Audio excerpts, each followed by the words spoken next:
Bon, eh bien, bonsoir à tous et à toutes. La voix que vous avez entendue, c'est Rocio Berenguer. C'est une fiction, c'est un spectacle qu'elle a préparé dans le cadre d'un dispositif qui s'appelle Art Science à l'Hexagone de Grenoble. Et elle a préparé un spectacle, une installation, des performances avec des chercheurs qu'elle a appelé G5. Et la question qu'elle posait, c'était quelles seraient les communications interespèces. Sauf qu'aujourd'hui, nous humains, comme on commence à savoir quelle est notre place dans le monde, qu'est-ce qu'on veut en fait? Qu'est-ce que nous souhaitons, nous, en tant qu'humains, puisqu'on sait qu'aujourd'hui, les machines nous égalent, voire nous dépassent. Donc, est-ce qu'on veut que ce soit des machines qui prennent nos responsabilités, qui nous nourrissent, qui nous aiment, qui nous surveillent, qui nous punissent, qui nous éduquent? Est-ce que c'est ce monde-là qu'on veut, ou au contraire, est-ce que c'est... sans déléguer aux machines, puisque nous connaissons cette place, est-ce qu'on pourrait la repenser? Et c'est justement la question du post-humanisme.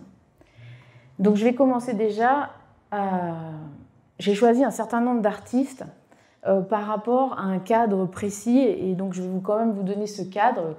Qu'est-ce que j'entends ici par post-humanisme? Et puis on va voir, selon trois thématiques, comment ces artistes justement questionnent notre humanité. Alors d'abord, le post-humanisme, c'est un concept philosophique. Il apparaît dans les années 70 parce qu'on parle plutôt de conditions post-humanistes, parce qu'à ce moment-là, il y a quand même une conscience de notre place par rapport à notre environnement en termes d'écologie, et puis parce qu'il y a une montée exponentielle des technologies. Trois choses dont on doit retenir dans ce terme post-humanisme. La première, c'est que ça découle des humanistes, donc celui de la Renaissance et celui des siècles des Lumières.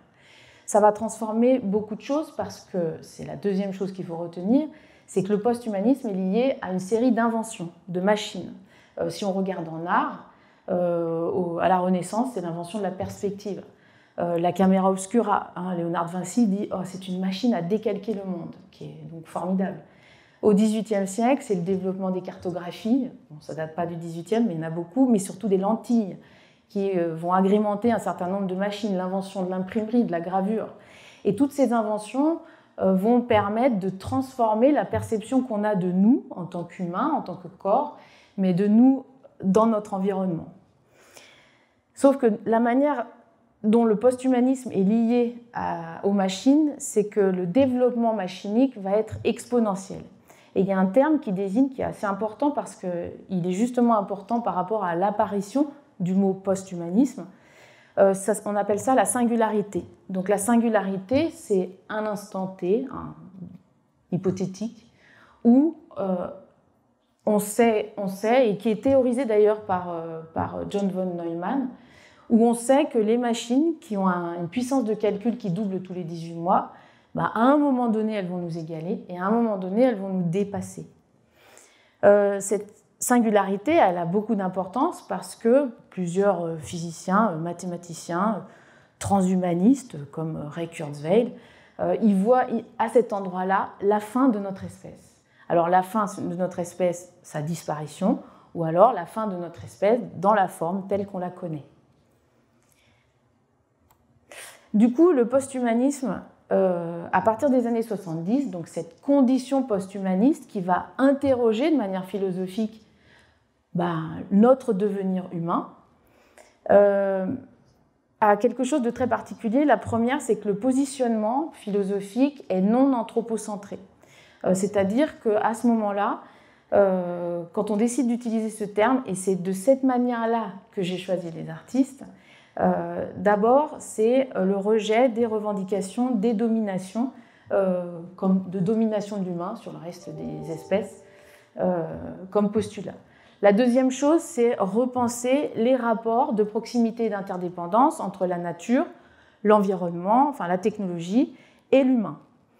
Et puis la troisième chose, c'est que si l'objectif de transformer la nature des humains, c'est justement pour pouvoir nous adapter à de nouvelles conditions de vie qui sont généralement liées à des conditions climatiques et écologiques, est-ce que c'est juste ou uniquement par la technologie qu'on va y arriver?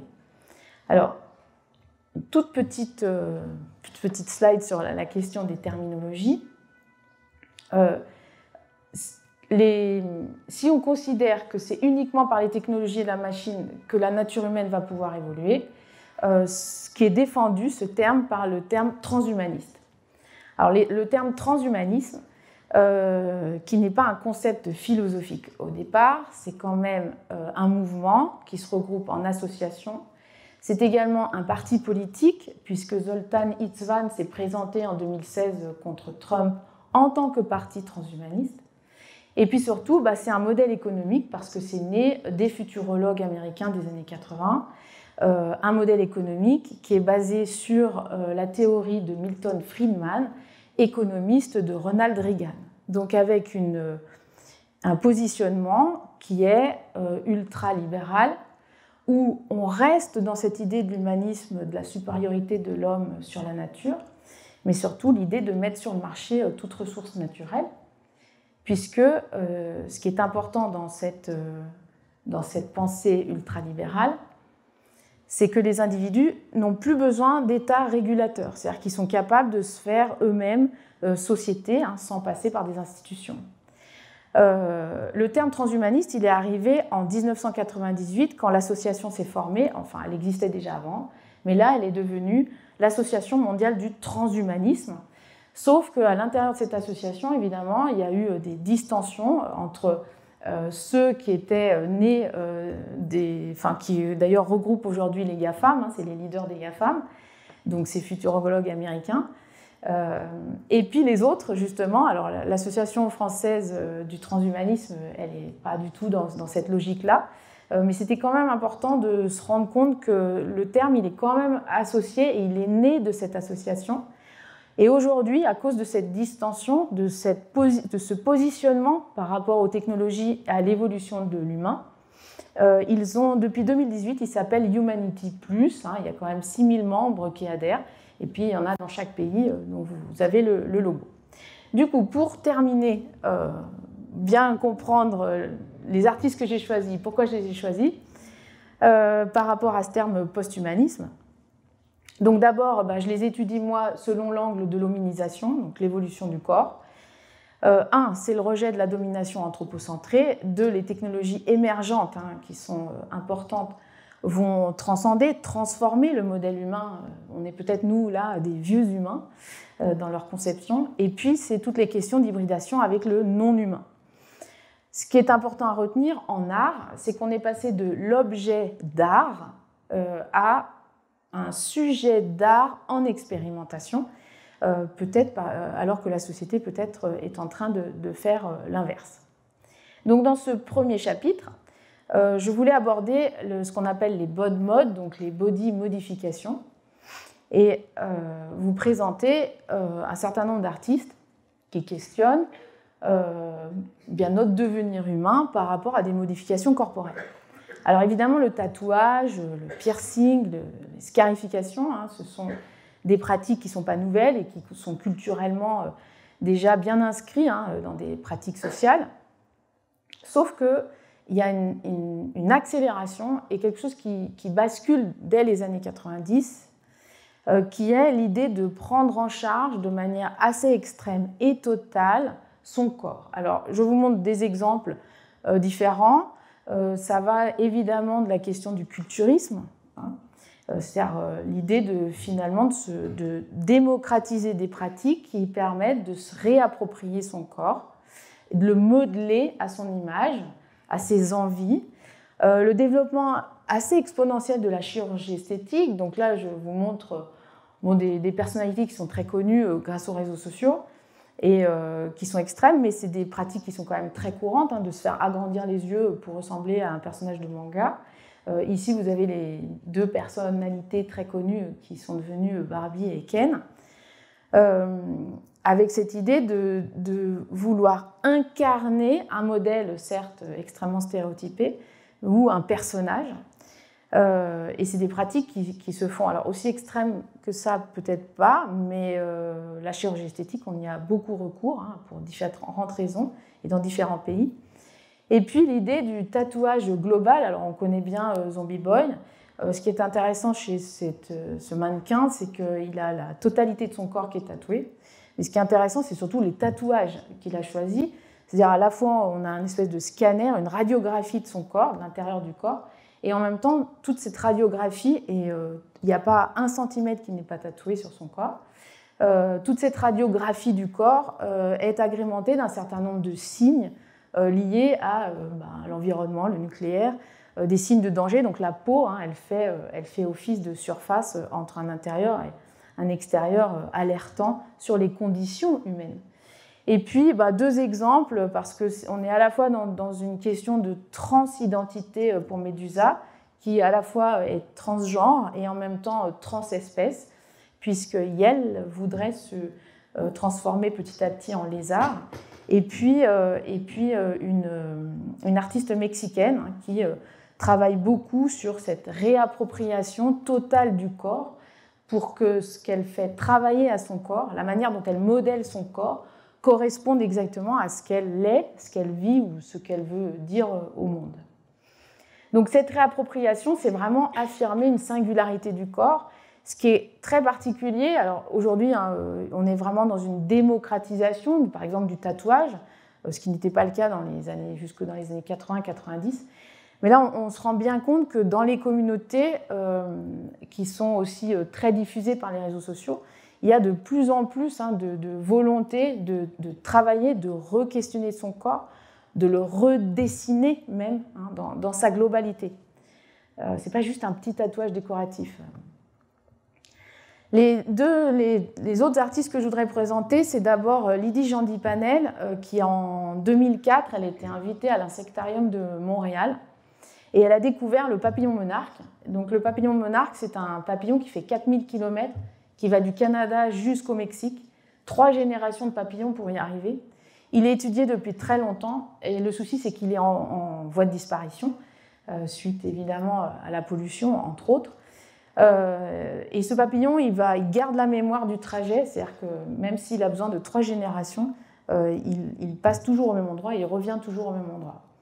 Ce qui est intéressant dans sa démarche, c'est qu'à chaque résidence d'artiste, à chaque voyage privé, et les résidences d'artistes qu'elle fait, c'est toujours dans des endroits où il y a des questions écologiques, elle demande à un tatoueur ou une tatoueuse de lui tatouer le papillon monarque femelle sur son corps. L'image est choisie par le tatoueur, la tatoueuse. Ce qui est intéressant, c'est qu'aujourd'hui, Minerva Cuevas, elle travaille également sur la biosphère, parce que les Mexicains ont décidé de créer une biosphère pour protéger le papillon, mais ils n'y arrivent pas parce que même les plantes de fleurs, qui sont aussi oranges, meurent aussi. Ils n'arrivent pas à les garder en vie. Et du coup, là, actuellement, elle est en train de faire un beau projet d'installation vidéo sur ce papillon. Et je vous ai mis en pendant, comme en écho, l'inverse, c'est-à-dire une artiste de Buade qui est extrêmement connue, qui s'appelle Marta de Menezes. Et elle a commencé son travail en tatouant justement 2 sortes de papillons avec un chercheur. Du coup, en cautérisant avec une aiguille, elle cautérise comme ça dans le cocon, en fait. Elle essaye de transformer la couleur, la forme d'une des ailes de papillon, donc comme une intervention de tatouage. Ce qui est un peu dommage, c'est qu'il n'y a pas eu d'étude pour savoir si cette intervention, elle a changé peut-être les comportements du papillon. Cette étude, elle n'a pas été faite. Mais ce que je trouve intéressant, c'est qu'elle pose la question de l'artificiel et du non artificiel, du naturel innovant, et surtout que c'est une œuvre qui est éphémère, qui est unique, qui n'a la durée de vie que du papillon. Et je trouvais que c'était le contraire justement de Lydie Jandy-Panel, qui, elle, fait des sortes de cartographies sensibles de tous ses voyages, de tous ses papillons. Elle en est à 44. Et à chaque voyage, à chaque résidence, à chaque tatouage, elle prend une photographie où elle est face contre terre, nue.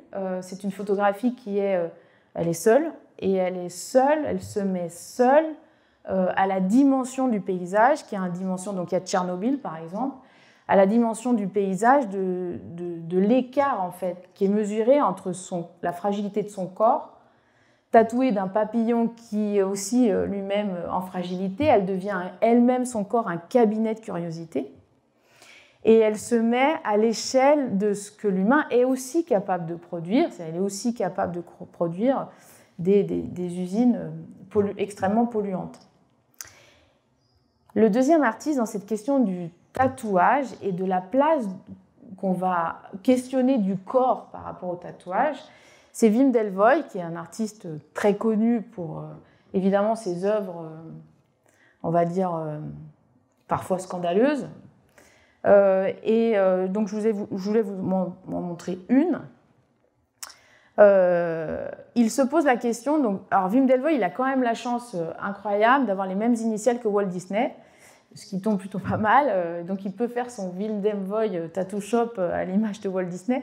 Alors pourquoi Walt Disney est intéressant pour lui? C'est parce que ce qui l'intéresse dans sa démarche artistique, c'est de se poser la question de la valeur qu'on donne à un signe. Et que cette valeur qu'on donne à un signe, comment il attribue la valeur à un être humain, à un être vivant ou à un objet. C'est-à-dire que ce qu'il questionne, c'est quelle est la valeur financière, mais aussi la valeur humaine qu'on va donner à un signe qui est un logo d'une marque de luxe, qui est un signe issu de l'art populaire, comme Walt Disney, un signe qui est issu de l'art classique, par exemple, ou culturel. Il est flamand, donc il utilise beaucoup les motifs classiques de l'art flamand. Et tous ces signes, il les met au même niveau et il dit qu'est-ce qui détermine leur hiérarchisation. C'est-à-dire que qu'est-ce qui fait que ce signe va donner telle valeur ou autre. Et pour l'interroger, il va parodier le système capitaliste de production manufacturée des objets qui détiennent ces signes. Et donc là, je vous présente une ferme, donc ça s'appelle Art Farm, qui a été inventée exactement comme un système, comme une ferme, voilà, qui doit produire de la valeur. Il l'a fait à Pékin, dans les environs de Pékin, parce que, alors c'est une œuvre d'art, c'est-à-dire que la ferme, même si c'est un objet qui va produire de la charcuterie, c'est une œuvre. Elle va héberger 20 cochons, une vingtaine de cochons. Dans les environs de Pékin, parce qu'effectivement, il a été moins embêté par les législations diverses et variées de l'Europe, et il va donc élever, faire grossir, il va tatouer des cochons quand ils font 35 kilos. Il les tatoue, comme vous pouvez le voir, avec ces différents signes qui vont cohabiter, parce que c'est ces signes avec lesquels on vit tous les jours.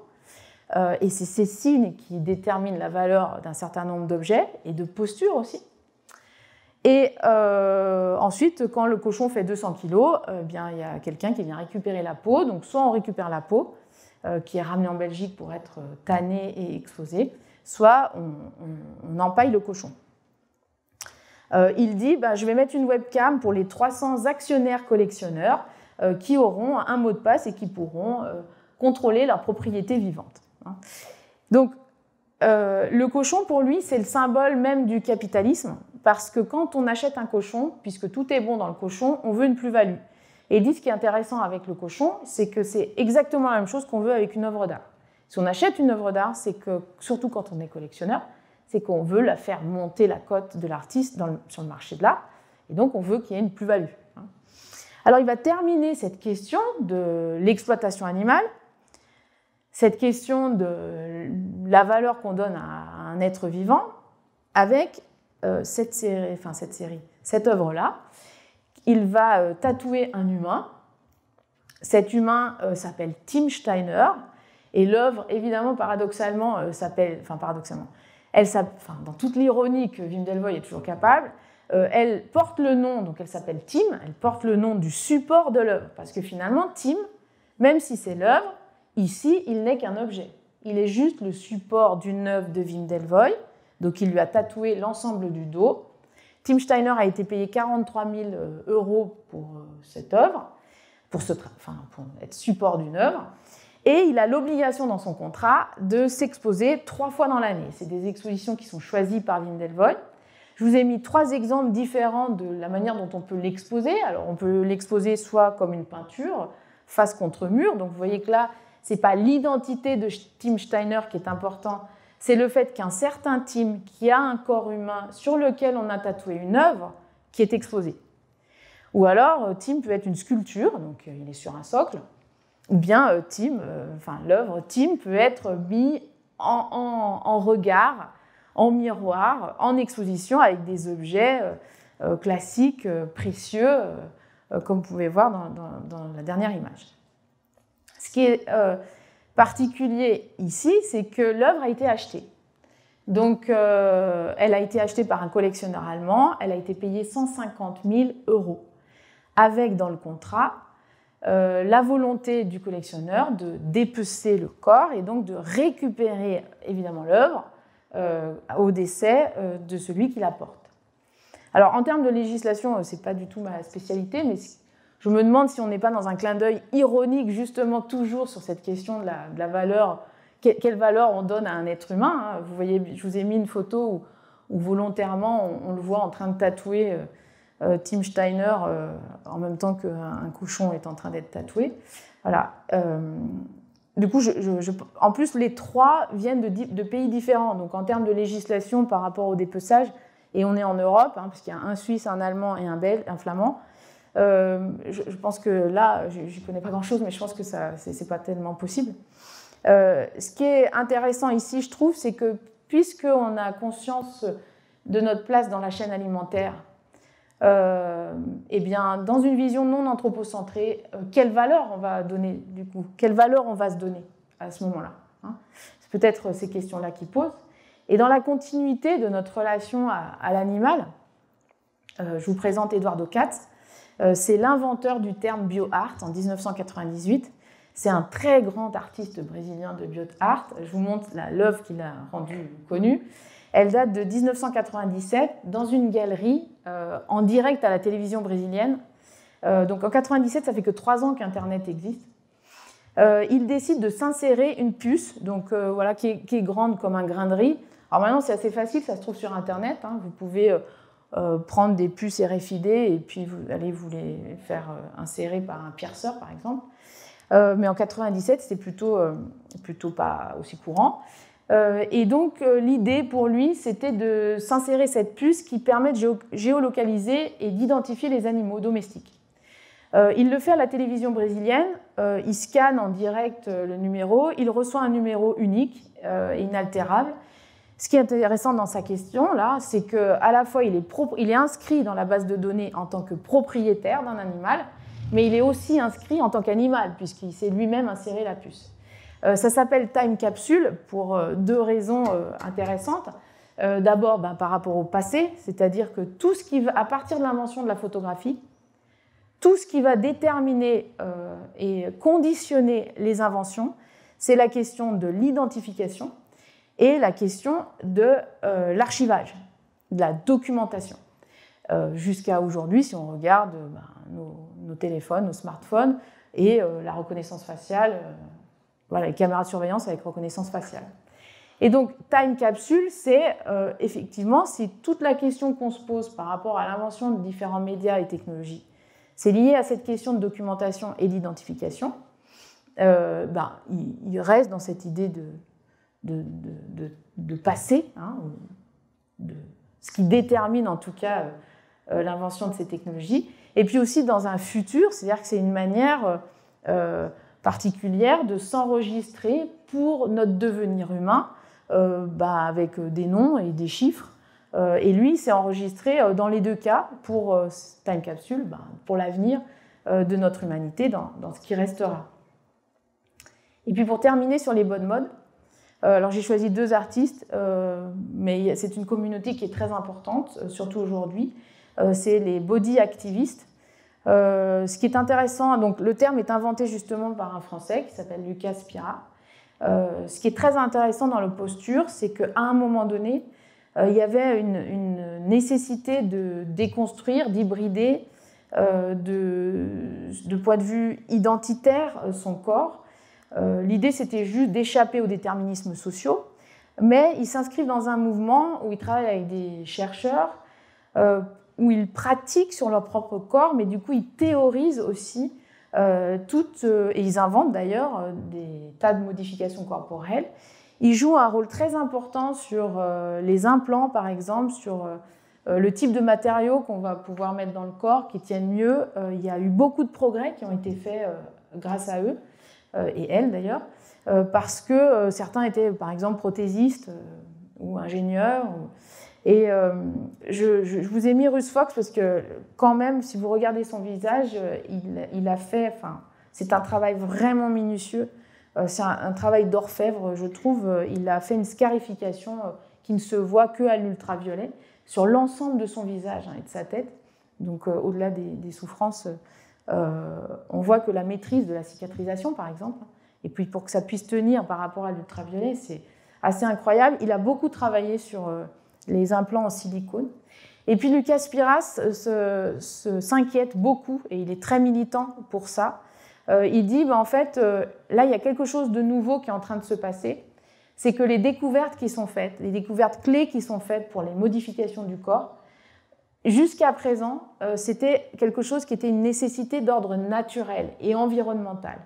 Et il dit, depuis cette fin du XXe siècle, ces découvertes, elles sont détenues par des entreprises privées. Et ça change vraiment la donne. Et il dit que peut-être, justement, travailler ce body activism, ça permet d'être en résistance et de proposer un contre-pouvoir pour se réapproprier son corps, le corps humain étant finalement la dernière limite sauvage qui nous reste, sur lequel on peut peut-être encore agir. Du coup, dans cette deuxième partie, donc la relation corps-machine, j'ai évacué tout ce qui concernait les U-boats, donc humains-robots. Parce qu'il me semble que ça fait une conférence à part entière, il y a vraiment beaucoup de choses à dire. Et puis 2, parce que je m'intéressais quand même plus particulièrement dans cette visée d'hominisation à une compénétration corps-machine. Donc, je voulais vous présenter dans cette partie l'idée qu'on est d'accord que l'humain a toujours été augmenté, c'est-à-dire que s'il n'avait pas eu un arc et des flèches, il n'aurait pas beaucoup survécu très longtemps. Donc, ce n'est pas quelque chose qui est nouveau d'être augmenté. Et un grand philosophe de chez nous, qui s'appelle Bernard Stiegler, de France, il dit « L'humain est ce vivant qui n'a de qualité que par un ajout d'artificialité ». C'est-à-dire que finalement, la technicité participe de notre hominisation. Ce qui est intéressant, c'est que la vision qu'on a des corps a beaucoup évolué avec l'augmentation des technologies, donc depuis les années 70. Et donc cette évolution, cette prise de conscience du corps a changé les pratiques qu'on a avec le corps. Et au niveau justement du handicap, ce qui est intéressant, c'est que avec l'augmentation des possibles technologiques, à la fois de modification, de toute l'avancée des techniques, des prothèses technologiques, on va le vivre ou il va être vécu et vu de manière totalement différente, c'est-à-dire plus du tout par rapport à une norme auquel il faudrait ressembler, une norme d'humain, mais au contraire avec un désir possible d'être ou d'affirmer qui on est. Et Sophie de Oliveira Barata, elle a un projet depuis 2012 où elle développe justement des prothèses avec un grand travail avec la personne qui vient la voir. Donc c'est des prothèses qui sont vraiment extraordinaires, c'est beaucoup de temps de travail, et qui sont adaptées à l'image exactement de la personne qui vient créer sa prothèse. Et ce qui est intéressant, c'est que c'est à la fois un accessoire identitaire, un accessoire de mode, un outil nécessaire, mais c'est aussi une œuvre d'art. Elles sont uniques, absolument. Et du coup, ça devient une œuvre unique pour une personne unique qui s'identifie, qui valorise sa différence, qui valorise son individualité par ce travail vraiment d'orfèvre qui est fait avec ces prothèses. Le deuxième artiste que je trouve vraiment très intéressant, qui est très connu maintenant, qui s'appelle Neil Harbisson, qui est le premier, alors c'est plus le seul, mais c'est le premier humain cyborg qui a eu le droit d'être cyborg sur sa carte d'identité, puisqu'il a le droit de prendre sa photo avec l'antenne qu'il a sur la tête. Cette antenne, elle est née du fait qu'il a une achromatopsie, qui est il est daltonien, il ne voit qu'en noir et blanc et avec des valeurs de gris. Ça a été découvert pour lui qu'à l'âge de 11 ans, et puis quelques années après, ils ont découvert qu'il avait l'oreille absolue, donc il est rentré dans une école d'art. Et dans cette école d'art et de musique, il a rencontré un ingénieur lors d'une conférence et tous les deux, ils ont décidé de développer cette antenne. Donc c'est beaucoup de travail. Donc là, la version que vous avez, c'est vraiment la version la plus récente. Hein. Il avait vraiment des gros casques, des choses à porter au début. Cette antenne, elle lui permet non pas de voir les couleurs, mais d'entendre les couleurs. Parce que ce qui l'a intéressé, c'est qu'on puisse lui mettre derrière l'oreille, enfin derrière le crâne, une puce. La caméra capte les couleurs, c'est-à-dire les fréquences des couleurs. Les fréquences des couleurs vibrent à l'intérieur de la puce qu'il a derrière la tête. Ça lui transmet une fréquence sonore dans l'oreille interne. Et de cette fréquence sonore, il déduit un son.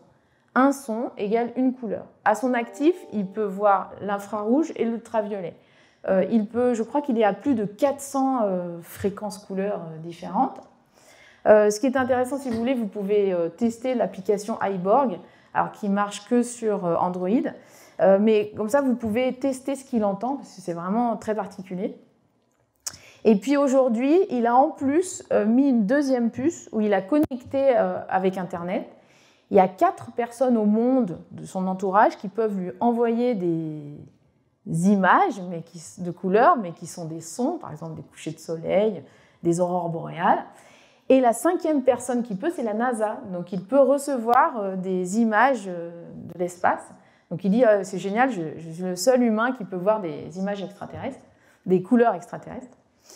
Et puis là, il est en train de développer un système, parce que le problème, c'est que la batterie ne dure pas assez longtemps. Donc il est en train d'inventer un système, enfin de trouver un système pour que la batterie soit alimentée par son flux sanguin. Mais je voulais vous faire écouter un petit morceau d'un Trax sur Arte qui lui était consacré, où il explique comment il se sent avec son organe, parce qu'il dit vraiment que c'est un organe, et comment il se sent par rapport à cette antenne.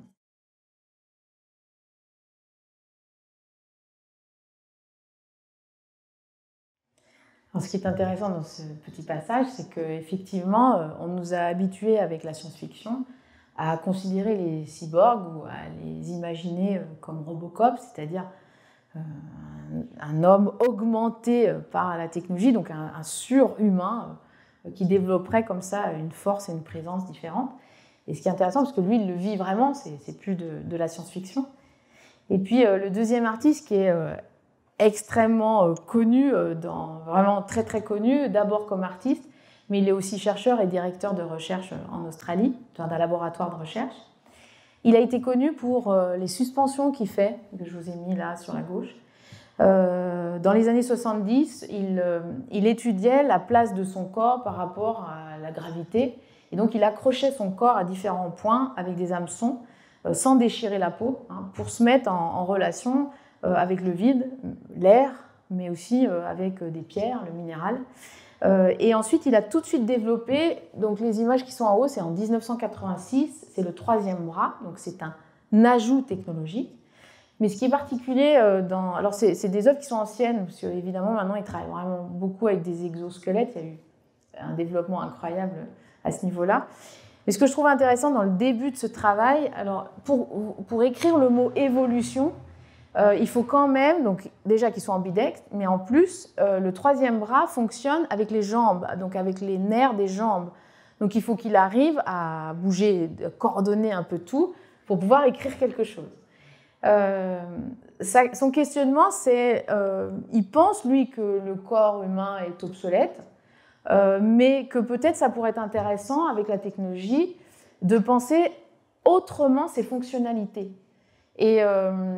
Et du coup, c'est pour ça qu'il développe à la fois le 3e bras et puis ce qu'il appelle le corps amplified body, le corps amplifié.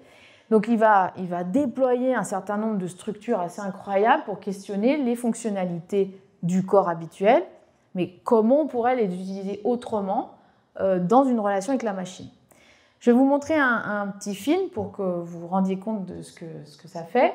Mais il faut savoir que pour développer ce 3e bras et tout ce projet, il a été fasciné par une danse japonaise qui s'appelle la danse Buto, qui est une danse qui est née dans 1945 parce qu'il y avait une impossibilité de la part des artistes du spectacle japonais de trouver un moyen d'exprimer les souffrances liées aux 2 bombes à Nagasaki et à Hiroshima. Et donc le Buto, qui est la danse des corps obscurs, est une danse qui est très particulière parce qu'elle est très lente, elle est minimale et surtout elle est animale, c'est-à-dire que le corps humain va aller chercher tout à exprimer ou à évacuer toute la souffrance qu'elle pourrait avoir.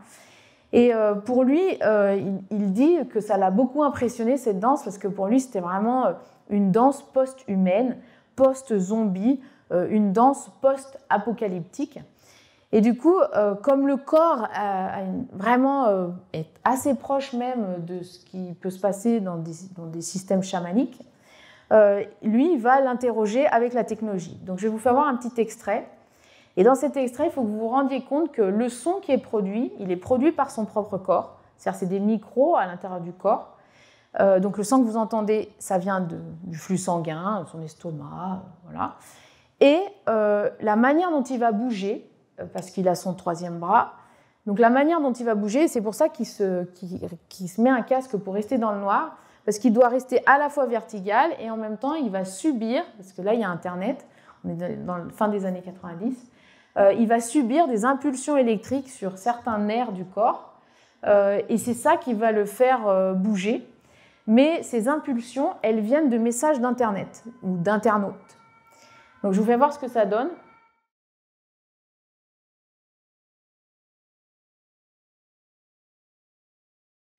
Donc il va, là vous voyez qu'il garde quand même un contrôle, c'est-à-dire il reste debout, il garde cette verticalité.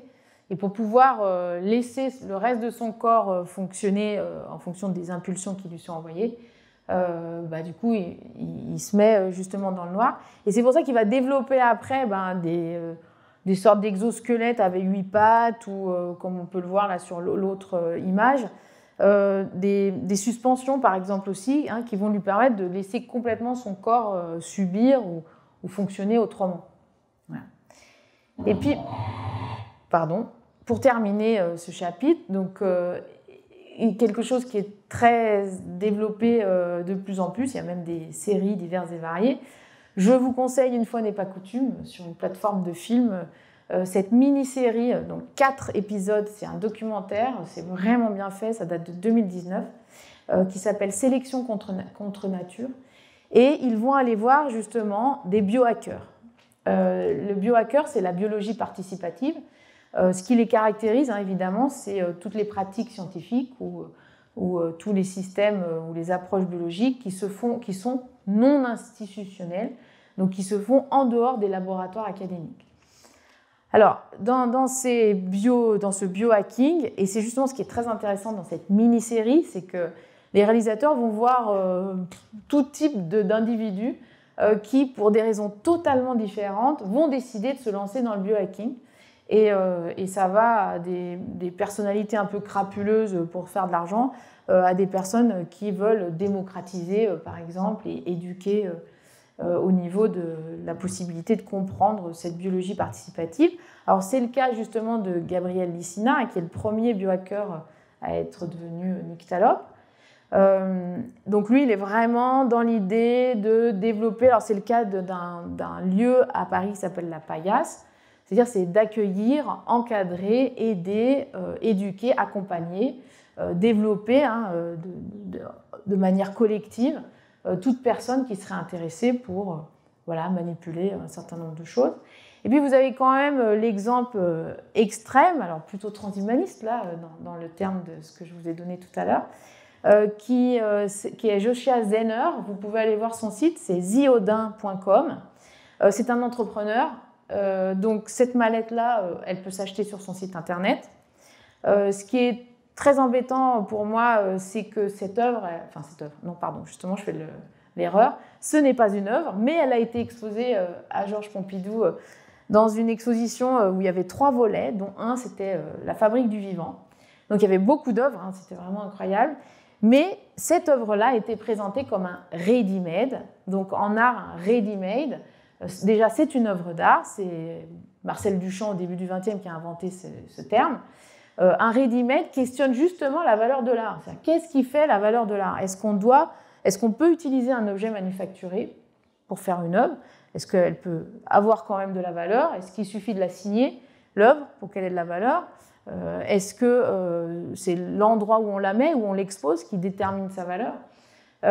Mais ça c'est une œuvre. Ici, ce n'est pas une œuvre d'art, c'est un kit du CRISPR-Cas9, c'est-à-dire ce petit ciseau bactérie qui permet de couper et sélectionner des génomes. Du coup, ici, dans l'exposition, c'était un peu embêtant parce que c'est présenté comme une œuvre, alors quand même que c'est déjà un transhumaniste entrepreneur qui vend ses kits, hein, on peut les acheter sur son site. Et puis, il y a quand même des questions un peu critiques qu'on peut poser à donner accès à cet outil-là. Voilà. Du coup, pour cette troisième partie, donc le bioart, pour terminer. Alors, le bioart, dans la définition que j'ai choisie, qui aujourd'hui, on parlerait plus de art biotech, mais le bioart, normalement, c'est quand même les artistes contemporains qui travaillent, qui questionnent les NBIC, donc nanotechnologie, biotechnologie, intelligence artificielle et sciences cognitives, et puis les NTIC, qu'on connaît mieux, les nouvelles technologies de l'information et de la communication, pour développer leurs œuvres. Donc effectivement, dans les années 70, avec cette prise de conscience de l'écologie, de la place que l'humain a dans le monde, en art, on va avoir une explosion. Alors, c'est déjà commencé avec Dada au début du XXe, mais dans les années 70, on a vraiment l'idée que tout matériau peut être artistique et l'idée qu'il n'y a plus de hiérarchie de genre. Donc, vont naître des catégories d'œuvres qui vont se tourner vers la nature, le land art, l'arte povera, vers le corps, le body art, et puis les technologies, hein, l'art vidéo, le computer art. C'est-à-dire qu'on va avoir une explosion des disciplines, une horizontalité des possibles, avec la performance, l'installation. Il y a des tas de nouveaux termes qui arrivent dans les années 70. Et puis, on va passer fin du XXe, début du XXIe, à l'art écologique, le bioart, l'art biotech. Alors pourquoi? Alors que dans les années 70, on avait quelqu'un comme Joseph Beuys, pour qui tout matériau, la cire, le cuivre, le feutre, la graisse, étaient des matériaux énergétiques. Donc on pourrait le qualifier de bioart. Ou Ana Mendieta, artiste cubaine émigrée aux États-Unis, dans les années 70, hein, qui a fait plus de 200 silhouettas où elle rencontre et questionne son corps dans la nature ou en connexion avec la nature. Ce qui a déterminé le bioart, c'est, on sait qu'on est au début de la 6e extinction de masse, qu'il y a une mutation anthropologique qui est irréversible aujourd'hui, et puis surtout, c'est que les artistes questionnent cette idée de l'open source du vivant, face à cette idée de breveter le vivant qui a commencé, qui a été officialisée pendant l'Organisation mondiale du commerce en 1995, où un certain nombre de pays occidentaux ont décidé de permettre, où on fait des accords entre eux, sur des droits de propriété, sur la manipulation ou la propriété intellectuelle, sur des plantes et notamment sur les semences. À ce moment-là, c'est-à-dire qu'ils ont mis un intermédiaire qui, pour toute manipulation sur une plante, pour qu'elle résiste à la lumière, pour qu'elle résiste à la sécheresse, voilà, toute manipulation, ça c'est un système américain, était considérée comme une invention, et cette invention donc pouvait être brevetée. Donc vous savez qu'aujourd'hui, toute semence, déjà il y a très peu de semenciers dans le monde, je crois qu'ils sont plus que 5 ou 6, à détenir toutes les semences. Et deuxièmement, toute semence aujourd'hui doit être répertoriée dans un catalogue officiel, sinon elles sont illégales. Et puis on est passé en 2005 à la biologie de synthèse, c'est-à-dire qu'en 2005, il y a une vraie prise de conscience, donc c'est pour ça que c'est vraiment lié au bioart, du fait qu'on va utiliser de nouveaux matériaux qui ne sont plus des énergies fossiles, mais qui sont recyclables. Donc les artistes, évidemment, cette question de la transgénèse va les occuper beaucoup. Je ne vous montre pas ici, parce qu'il n'y a pas le temps, tout le travail qui a été fait sur les plantes, parce que là, il y a vraiment beaucoup la chlorophylle, enfin tout le travail de transgénèse sur les plantes. Alors encore Eduardo Katz, puisqu'il a été très connu avec la lapine alba, et puis Jun Takita, qui a fait le même type de travail, c'est-à-dire qu'ils ont utilisé un gène de méduse qui permettait à la lumière ultraviolette de faire un animal où le crâne moulé de l'artiste recouvert d'algues transgéniques fluorescent sous l'ultraviolet. Alors, ces deux œuvres-là, que vous voyez, elles ne sont jamais sorties, elles n'ont absolument pas l'autorisation de sortir des laboratoires parce que ce sont des organismes génétiquement modifiés. Donc la question que posent ces deux artistes, c'est donc pour Eduardo Katz, c'est en 2000. Donc il a développé, les lapins existaient déjà, le chercheur qui les développait, qui s'appelle Monsieur Oudebine, travaillait déjà sur plusieurs lapins qui étaient génétiquement modifiés. Il voulait l'exposer à Avignon. Eduardo Katz, il n'a pas pu, donc il a fait un socle vide avec toutes ces affiches. La question qui est posée, c'est que depuis 1995, on peut breveter le vivant sans aucun souci. Alors, sauf en France, l'humain, mais c'est en France cette législation. Alors que ces œuvres-là, l'algue qui recouvre le crâne qui a été en résine de l'artiste, l'algue a été envoyée elle était déjà génétiquement modifiée, elle a été envoyée d'un laboratoire japonais pour qu'il puisse faire l'œuvre en France. Mais ces deux œuvres-là, et je vous montre l'entreprise quand même qui a breveté des poissons qui s'appellent Glowfish, qui ont le même principe. Eux aussi, ils ne peuvent pas vendre leurs poissons, ils sont en Virginie, ils dépendent des législations de chaque pays. Donc, cette question, alors voilà, excusez-moi. Donc cette question de la transgénèse, j'ai sélectionné 3 artistes qui ont eu des soucis justement avec les questions qu'ils ont posées sur ces œuvres-là. Le premier, donc l'idée, c'est quand même qu'est-ce que ça veut dire programmer le vivant, et dans programmer le vivant, quelles sont toutes les questions par rapport aux traçabilités. Ace Bunting, en 2014, il va produire et vendre sur Internet Super Weed Kit 1.0. Donc ça ressemble évidemment et à la fois au packaging et au logo de la weed. Mais ce qui est intéressant, c'est qu'il va vendre dedans des graines de plantes qui sont génétiquement modifiées. Donc c'est du radis sauvage, de la moutarde. Il y a 4 plantes différentes qui ont été génétiquement modifiées pour résister au Roundup. Et donc il les vend, et l'idée c'était de faire du green bombing pour pouvoir le balancer un peu partout. Sauf qu'il l'a fait sur le sol américain, et depuis il est interdit, je crois à vie, de pénétrer sur le sol américain avec ce travail. Donc là, la question qui est posée, c'est quand même la question de la semence, du fait qu'aujourd'hui, sur ce fameux catalogue, vous n'avez aucun maïs qui n'est pas transgénique, par exemple. Donc là, c'est la question qui pose. À l'inverse, peut-être que ça peut être intéressant, un organisme génétiquement modifié, est-ce que ça peut être intéressant si c'est pour justement lutter contre l'agriculture intensive ou le système de Monsanto, par exemple. Le deuxième groupe, c'est un duo qui s'appelle Critical Art Ensemble. Ils ont fait scandale à une grande messe, c'est comme une biennale artistique à Kassel en Allemagne, donc c'est la Documenta 10, où ils ont juste exposé une petite fiole en indiquant que dedans il y avait un organisme génétiquement modifié. Donc ça a fait un scandale phénoménal en Allemagne autour de cette œuvre. Et puis ils ont eu un deuxième problème en 2004, donc sur un site internet il y a la vidéo, où ils sont allés acheter des bactéries totalement inoffensives dans un laboratoire de recherche avec un chercheur, et le FBI a débarqué parce qu'ils ont été accusés de bioterrorisme, donc il a fallu prouver que les bactéries étaient inoffensives. Le chercheur aussi d'ailleurs s'est fait arrêter.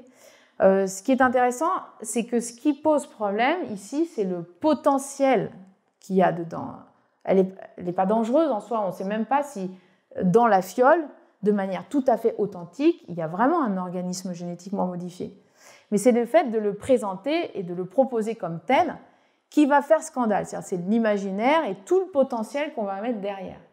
Alors qu'à l'inverse, on mange tous les jours beaucoup d'organismes génétiquement modifiés sans que ça pose réellement de problème, ou des perturbateurs endocriniens qui nous empoisonnent tout le temps. Et puis la dernière artiste, alors cette œuvre, elle ne veut plus l'exposer. Alors elle a fait une réponse qui est assez drôle, mais elle ne veut plus l'exposer parce qu'elle a vraiment eu beaucoup de soucis avec cette œuvre, qui pose exactement la même question, sauf que là, c'est au niveau de l'humain. Donc ce qui l'intéressait, c'était qu'aux États-Unis, on peut faire son séquençage ADN. C'est-à-dire, c'est génial, on peut juste payer et puis avoir son séquençage ADN. Donc l'œuvre, elle se présente comme ça. Donc sur des socles, vous avez des petites boîtes noires. Donc les boîtes, c'est ce qu'il y a au-dessus. Et là, vous avez une boîte de pétri avec soit un mégot de cigarette, soit un chewing-gum, soit des cheveux qu'elle a récupérés dans la rue. Là où elle l'a récupéré, elle a fait une photo. Et puis ensuite, au-dessus, elle a documenté l'heure, où est-ce qu'elle l'a trouvé, etc. Et c'est ce qu'elle a ramassé dans la boîte de pétri qu'elle a déterminé, enfin, elle a payé l'entreprise pour avoir un séquençage ADN. C'est la deuxième partie de l'œuvre qui pose ce souci, en tout cas qui lui a créé beaucoup de questionnements un peu rudes. La deuxième partie qui l'intéressait, c'est si j'ai le séquençage ADN, est-ce que je peux remonter à l'humain qui avait cet ADN? Et donc elle a travaillé avec un autre laboratoire de recherche et elle a remonté à l'individu à qui appartenait cet ADN pour faire des visages en résine, pour modéliser les visages qui ont été obtenus. Ce qui est intéressant ici dans le scandale, c'est-à-dire qu'on est quand même dans un territoire artistique, dans un musée. Ce qui fait scandale, évidemment, c'est que le fait qu'on remonte à quelqu'un sans lui demander, qu'on l'expose sans lui demander son autorisation. Donc il y a une espèce de filature. Sauf que, bon, on est d'accord qu'entre les reconnaissances faciales de Londres et de Chicago et des tas de villes au monde, nos smartphones actuels, on est déjà dans l'idée d'être tracé par des tas d'inconnus tout le temps, et il suffit même d'aller sur Internet, ça suffit. Et là, ce qui est intéressant aussi, c'est que c'est, comme tout à l'heure pour les fioles, c'est un potentiel, c'est un possible. Ça ne veut pas dire que c'est vraiment l'humain qui est là, et puis peut-être qu'elle ne l'a pas fait, c'est juste la question qu'elle pose. Elle dit, regardez ce qui est intéressant dans les traces qu'on laisse au quotidien, malgré nous, de nous-mêmes, et comment on peut remonter à nous en tant qu'individu, en tant que visage. Peut-être qu'on pourrait remodeler le visage de quelqu'un pour s'en servir pour quelqu'un d'autre. C'est ça les questions qu'elle pose. Alors ce qui est intéressant, c'est que la réponse qu'elle a donnée au scandale qu'a fait cette œuvre, c'est qu'elle a créé 2 petits sprays, et qui marchent. Un spray où c'est marqué Erase, donc vous pouvez enlever votre trace ADN, voilà. Et l'autre, c'est Replace, donc vous pouvez replacer une trace ADN qui n'est pas la vôtre. Donc voilà, elle a répondu comme ça parce que bon, ça l'avait un peu perturbé que ce soit aussi difficile. Alors, j'ai... Voilà, quelque chose qui dérange. Alors, dans cette question de manipulation génétique ou de tissu cellulaire de l'humain, il y a l'œuvre d'Alicia King qui a été développée avec un chercheur. Le chercheur a inventé ce système de conservation et de développement des cellules et des tissus qui peuvent être récupérés, des tissus humains. C'est pas cher, ça coûte pas cher et ça permet par transparence de voir. Donc là, l'image que vous avez là-haut, c'est le développement autonome dans ce petit bioréacteur d'un tissu humain qu'elle est allée chercher dans un catalogue, qui est un catalogue très connu par les généticiens, qui s'appelle l'ATCC, donc American Type Culture Collection. Dedans, vous avez 4000 possibilités de trouver des tissus végétaux qui ont été donnés ou récupérés, donc animaux, végétaux et humains. Et donc là, elle a récupéré, elle a choisi sur son catalogue voilà, une personne. Les personnes sont normalement anonymes, mais vous avez un certain nombre d'informations. Donc c'est une personne qui est de sexe féminin, afro-américaine, qui est décédée le 31 janvier 1969 et qui avait 13 ans et qui est décédée d'un cancer. Et en fait, ce qui l'a intéressé, c'est de dire qu'est-ce qui, dans cet élevage de cellules, dans cette idée de refaire travailler la cellule toute seule, mais du coup c'est considéré comme une œuvre, ce que la cellule elle-même est en train de produire, c'est comment programmer, est-ce qu'on peut programmer ce vivant, est-ce qu'on peut rechercher des traces du vivant, hein, avec des cellules, des tissus de personnes qui sont disparues, et puis remonter comme ça, petit à petit, sous une autre forme que la forme originelle, mais du coup voilà, qu'est-ce qui est vivant, qu'est-ce qui est artificiel, qu'est-ce qui va être programmé de ce vivant, qu'est-ce qu'on en garde, et puis cette relation évidemment entre la vie et la mort. Alors j'ai appris grâce à Guillaume Stahl de la Turbine quand je suis allée faire l'Amphi pour tous, qui est généticien, que justement c'est le tissu de la personne qui est le plus utilisé dans les laboratoires. Et en fait, peut-être aujourd'hui, c'est la femme qui est la plus présente, qui est la plus tentaculaire dans tous les laboratoires qui ont besoin d'utiliser un tissu pour tester. Ils utilisent justement cette jeune personne.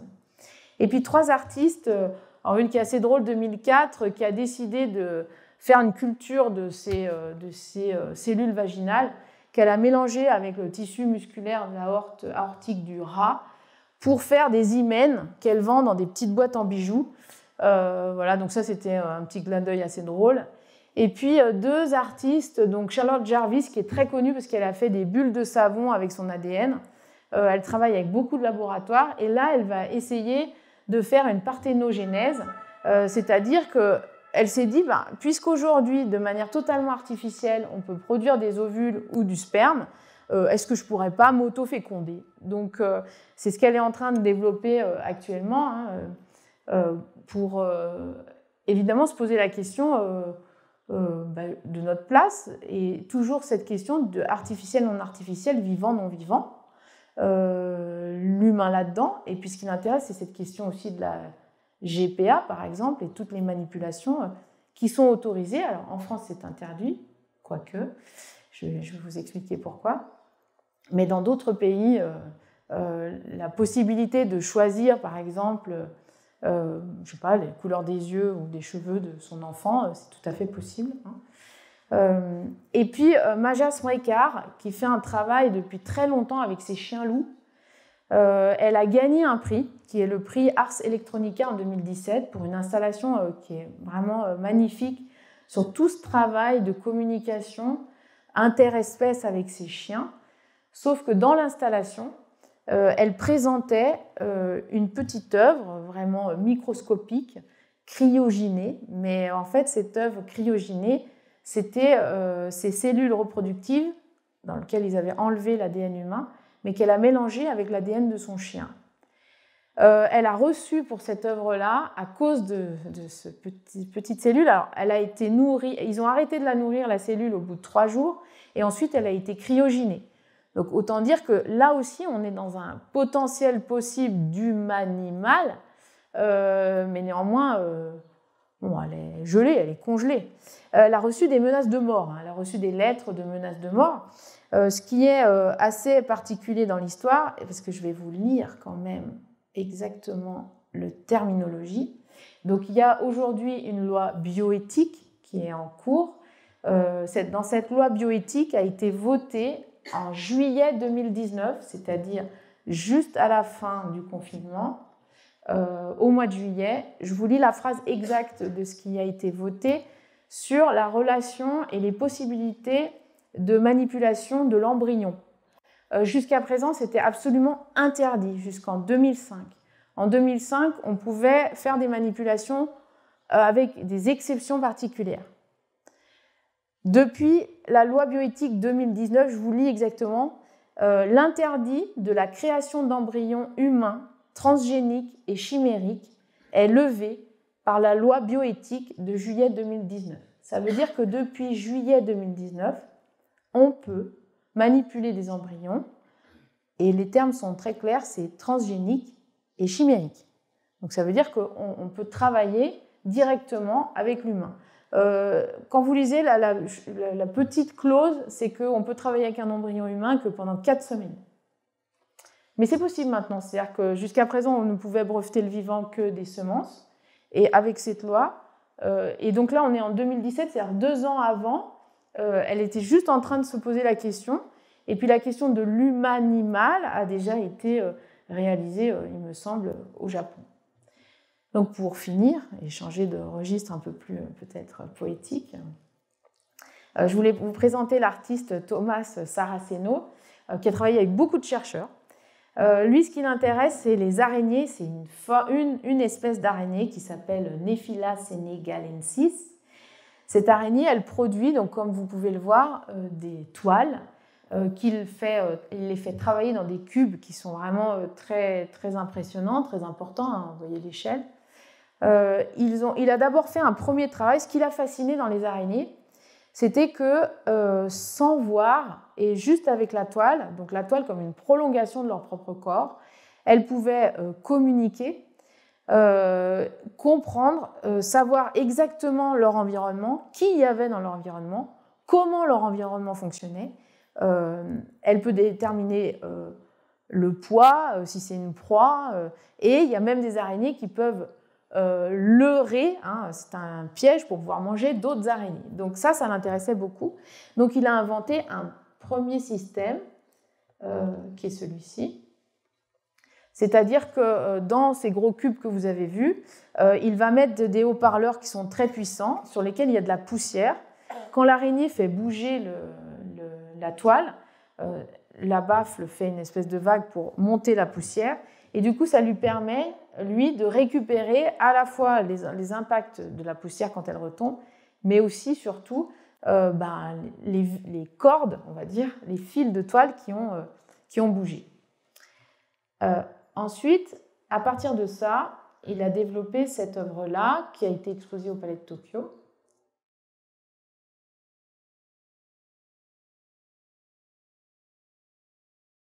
Ce qui est vraiment intéressant, c'est que du coup, il nous permet d'expérimenter le fait que de toucher un fil n'est pas un son. Un fil est un son en fonction des autres fils qu'on va activer ou qui seront activés et qui vont donner une modélisation à un instant T de l'espace. Il dit il y a tellement d'écosystèmes qui coexistent avec nous que nous devons réinventer les relations que nous avons avec les autres espèces, hein, je le cite. Nous devons penser à l'influence que l'on a sur notre environnement, et pour pouvoir le repenser, il faut peut-être regarder d'autres systèmes de communication et puis d'autres systèmes d'être dans l'espace. Donc c'est ce qui l'interroge chez les araignées. Et il a développé un deuxième système qui est un scanner. Vous allez voir, donc dans ces cubes qu'on a vus tout à l'heure où il y avait les grandes toiles d'araignée, et c'est un scanner qui intéresse beaucoup le MIT parce que ce qu'il voulait, c'était pas réduire, comme il l'a fait à la première œuvre, la toile d'araignée à un fil, parce que la toile d'araignée ne peut pas se réduire à un fil puisque ça dépend de l'environnement des fils qui sont connectés entre eux. Donc pour lui, le système de l'araignée, c'est lié à des vibrations. Donc il a voulu inventer un outil qui permettait de comprendre que la perception de l'espace est liée à un système vibratoire. Donc, il a travaillé sur ce scanner-là. Donc là, c'est les araignées qui font bouger. Ce qui est très beau, c'est qu'on voit vraiment bien, quand elles bougent à certains endroits, ça donne ces systèmes vibratoires à d'autres endroits. Donc en fait, c'est un scanner de l'impact d'un déplacement, d'un mouvement de l'araignée sur sa toile. Ce qui nous permet de concevoir l'espace vraiment autrement que la première version de l'œuvre que je vous ai montrée tout à l'heure. Donc l'idée, ce serait d'envisager d'autres systèmes corporels, peut-être de communication, hein, d'utiliser autrement nos corps. Et pour terminer, je voulais vous montrer le travail très très poétique d'Hicham Barada, qui est alchimiste, puisque comme vous pouvez le voir, son travail c'est dans des petits béchers, donc tout petits comme ça, il va faire des réactions chimiques en série qui peuvent se produire de manière naturelle, mais il faut des conditions complexes pour que ça marche. Et ce qui est assez intéressant, c'est que comme vous pouvez le voir en dessous, c'est-à-dire que ce qu'il produit là avec sa caméra devant à cette échelle, c'est exposé à cette échelle-là. Ensuite, je voulais vous faire voir une performance. Et l'idée, c'est quand même que de manière artificielle, il produit des réactions qui sont naturelles, mais qu'on ne voit jamais. Et il va l'expliquer très bien lui-même. Ce que je trouve intéressant, c'est qu'il y a la question du macro et du micro, et entre les deux, il y a l'humain. Il y a vraiment une disparité entre les deux. Et je trouve intéressant cette idée du liquide. Du coup, qu'est-ce qu'on regarde, et je vous disais, le liquide est intéressant parce qu'on est à la fois dans du liquide amniotique au fin fond de l'océan, mais aussi peut-être dans la Voie lactée. C'est-à-dire que cette échelle-là est vraiment réinterrogée par Hicham Berrada. Et puis, du coup, qu'est-ce qu'on regarde? Qu'est-ce qu'on veut regarder du monde? Comment on le regarde? C'est justement toutes ces questions que posent les artistes transhumanistes. Du coup, pour terminer, je voulais vous présenter 2 œuvres de réalité virtuelle qui aujourd'hui est un média qui semble attaché au divertissement ou au cinéma dit augmenté, qui pourtant, dès les années 95, à la Biennale de Lyon, par exemple, il y avait déjà des œuvres de réalité virtuelle qui étaient exposées. Ces 2 œuvres différentes sur justement ce que permettrait, et c'est une question, la réalité virtuelle. C'est-à-dire, est-ce que le fait d'être complètement immergé dans un casque, en immersion totale dans un monde qui est censé être à 360, infini, dans lequel on peut creuser, dans lequel on a d'autres repères que ceux habituels normalement, même si le divertissement ne nous propose pas ça aujourd'hui. Il y a 2 artistes différents. Charlotte Dervis, en 1995, elle a fait une œuvre où quand vous rentrez avec le casque, vous avez cette vision-là, donc vous reconnaissez un arbre, la terre et de l'eau. Mais ce qui est intéressant dans l'expérience, c'est que plus vous avancez dans le paysage, plus vous traversez des couches d'autres paysages, et des paysages évidemment, donc là je vous ai mis certains screenshots, parfois il y a des lucioles qui débarquent, mais c'est des paysages qui appartiennent autant à la machine qu'à nos référents, qu'à la 3D, qu'au programme. Et il n'y a que la réalité virtuelle qui permet de faire l'expérience de ces traversées de différentes spatialités qui sont aussi différentes matérialités. C'est un drôle de voyage en fait qu'on fait dans cette œuvre. Et je voulais vous présenter, donc ça c'est une expérience de réalité virtuelle. Et Yann Kounen, c'est de la fiction. C'est un film, c'est une expérience de fiction de réalité virtuelle où il a voulu reproduire ou raconter l'expérience des chamans qui utilisent l'ayahuasca, donc qui est une drogue qui modifie les états de conscience. Et ce qui est intéressant dans cette expérimentation de réalité virtuelle, c'est que finalement, il nous emmène dans les mêmes questionnements en termes d'échelle, en termes de situation du corps, en termes de possibilité de se connecter autrement au monde que les artistes que je vous ai montrés avant. C'est-à-dire, quelle est la place de l'humain? Quel est le potentiel en fait de l'humain? Qu'est-ce qu'on voudrait? Parce que c'est la question du post-humanisme. C'est-à-dire, qu'est-ce qu'on voudrait garder et qu'est-ce qui définit aujourd'hui notre humanité? Qu'est-ce qu'on voudrait en garder? Est-ce qu'on pourrait développer différents potentiels? Et la question que je me pose vraiment en tant que chercheur, c'est est-ce que la réalité virtuelle, ce n'est pas un outil aujourd'hui qui nous permettrait de nous réapprendre à nous reconnecter à d'autres manières d'être au monde, d'autres manières d'être sensiblement au monde, qu'on a perdu justement avec toutes ces machines qu'on nous a mis entre nous et le monde. Et je vous remercie beaucoup de votre attention.